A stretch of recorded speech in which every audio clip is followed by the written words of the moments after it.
गांव के कोने में एक सीधा साधा बछड़ा रहता था। नाम था भोला। भोला बचपन से ही शिवजी का बहुत बड़ा भक्त था। रोज सुबह उठकर नदी किनारे जाकर स्नान करता और अपने छोटे से मन से शिवलिंग पर जल चढ़ाता। एक दिन गांव में डुगडुगी बजने लगी। हर हर महादेव।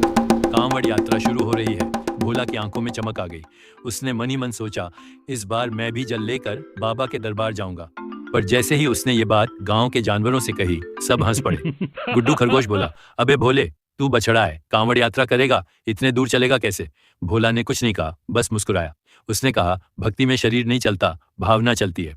अगली सुबह भोला ने अपने सिर पर लकड़ी की बनी 2 छोटी छोटी बाल्टी बांधी, उन पर फूल सजाए और अपने छोटे से पैरों से कांवड़ यात्रा शुरू कर दी। रास्ता लंबा था, धूप तेज थी, कभी पहाड़ चढ़ना पड़ता, कभी कांटों भरे रास्ते से गुजरना, मगर भोला रुका नहीं। हर कदम पर हर हर महादेव की गूंज उसके कानों में शक्ति भर देती। एक दिन पहाड़ी चढ़ते वक्त भोला थक कर गिर पड़ा।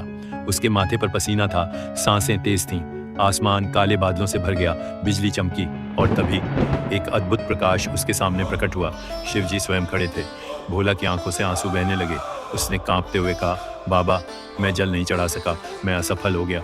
शिवजी मुस्कुराए और बोले, भोला, जो भक्त भाव से चलता है वो कभी असफल नहीं होता। तू जहाँ गिरा वहीं मैं आ गया। उन्होंने अपना त्रिशूल जमीन में रखा और वहाँ जल स्रोत फूट पड़ा। भोला ने वही जल अपने कांवड़ में भरा और शिवजी के चरणों पर चढ़ाया।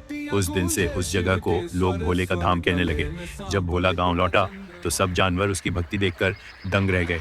गुड्डू खरगोश भी उसके गले लगकर बोला, तू सच्चा भक्त है भोला, हम सबको तुझसे सीखना चाहिए। भोला ने सिर झुकाकर कहा, भक्ति का रास्ता मुश्किल जरूर होता है, मगर जो सच्चे मन से चलता है उसे भगवान खुद रास्ता दिखाते हैं। अगर आप भी भोलेनाथ के सच्चे भक्त हैं तो सब्सक्राइब जरूर करें।